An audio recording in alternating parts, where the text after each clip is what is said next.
আসসালামু আলাইকুম। সপ্তম শ্রেণীর শিক্ষার্থী ভাই বোনেরা, আশা করি তোমরা সকলে ভালো আছো। তোমাদের ষান্মাসিক সামষ্টিক মূল্যায়ন অর্থাৎ অর্ধবার্ষিক পরীক্ষার রুটিন প্রকাশ করা হয়েছে। তোমাদের পরীক্ষা শুরু হবে 7 জুলাই থেকে এবং পরীক্ষা শেষ হবে 22 জুলাই।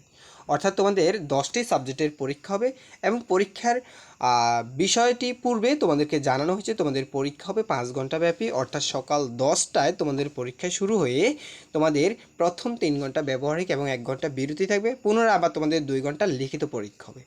সো প্রিয় শিক্ষার্থীরা, আমরা আজকে দেখব এখানে আমাদের অর্থাৎ সপ্তম শ্রেণীর যে পরীক্ষাটি অনুষ্ঠিত হবে সেই পরীক্ষার রুটিনটি।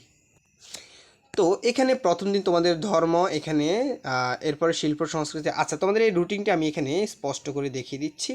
এখান থেকে তোমরা একটু দেখে নাও যে 7 তারিখ তোমাদের প্রথম বিষয় হচ্ছে ধর্ম পরীক্ষা হবে।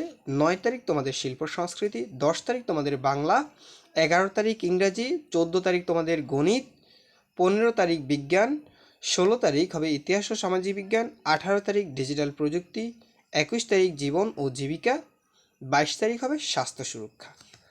সো প্রিয় শিক্ষার্থীরা, তোমাদের কাছে যদি এই ভিডিওটি যদি ভালো লেগে থাকে অবশ্যই একটা লাইক করে দিবা। আর তোমাদের যে কোনো পরামর্শ, মন্তব্য কিংবা অভিযোগ বা কোনো কিছু জানার থাকলে তোমরা অবশ্যই কমেন্ট করে জানাতে পারো। ইনশাআল্লাহ আমি প্রত্যুত্তর করার চেষ্টা করব। ধন্যবাদ সবাইকে।